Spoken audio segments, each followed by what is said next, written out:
অটল কুমার গানওয়ালা।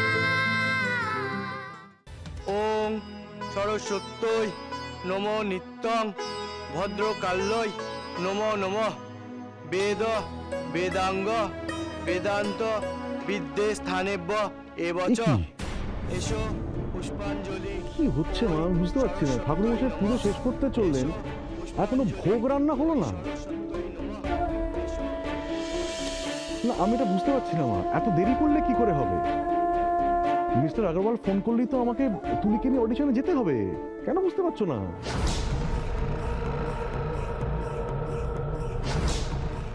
আচ্ছা থাক, আমি নিয়ে আসছি মায়ের ভোগ।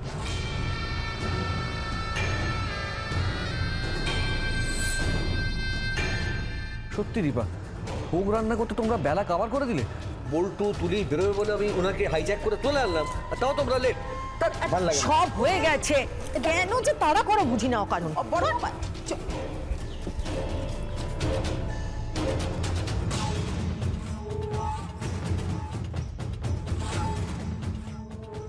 হোক দেরি, আরো দেরি করুন ঠাকুরমশাই, অনেক সময় নিয়ে পুজো করুন আপনি। সুজন মা সরস্বতীর পুজো শেষ না করে কিছুতেই বেরোবে না, সে যতই আগরওয়াল ফোন করুক না কেন।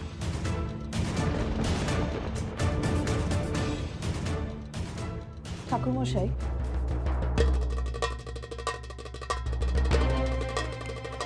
যতক্ষণ না আমি বলবো পুজো থামাবেন না। কি বলছেন মা জননী? আমি যা বলছি তাই করুন। ওতে গন্ধপুষ্পে ওম কুর্মায় নমঃ।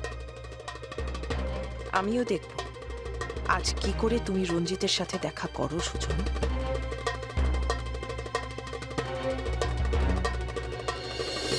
আরে বিপাশা, তোর হলো? এখানে পুরুত মশাই এসে যাবে। এই তো হয়ে গেছে পিসি ভাই, তাড়াতাড়ি কর। আরে শোন শোন শোন, এগুলো রাখ রাখ। দেখ ভোগটা হলো কিনা দেখ। পুরুত মশাই ও সাজানো পরে হবে, তুই আগে ভোগটা হয়েছে কিনা দেখ। দেখ এত তাড়াহুড়ো করছো না, এত আরে তাড়াতাড়ি কি ভোগটা প্রোগ্রাম দরকার হবে? না, পুরুত মশাই এসে গেলে পুজোয় বসবে। রেকর্ড? এ কি দাদা, তোমার হাতে রেকর্ড? ঘাবড়াচ্ছিস কেন? এখন তো আর এগুলো বাইরে বার করবার কোনো বিধি নিষেধ নেই। রঞ্জিতের তো কোনো গানে আপত্তি নেই। অনেক দিন পর এই রেকর্ডগুলো তোমার পায়ে রাখলাম মা, দেখো যেন প্রতি বছর রাখতে পারি।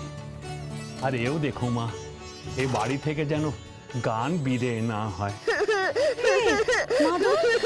কাঁদছিস কেন এভাবে? কি হয়েছে? এই দেখো কাদা লাগিয়ে দিয়েছে। আহারে, কে কাদা লাগিয়ে দিল?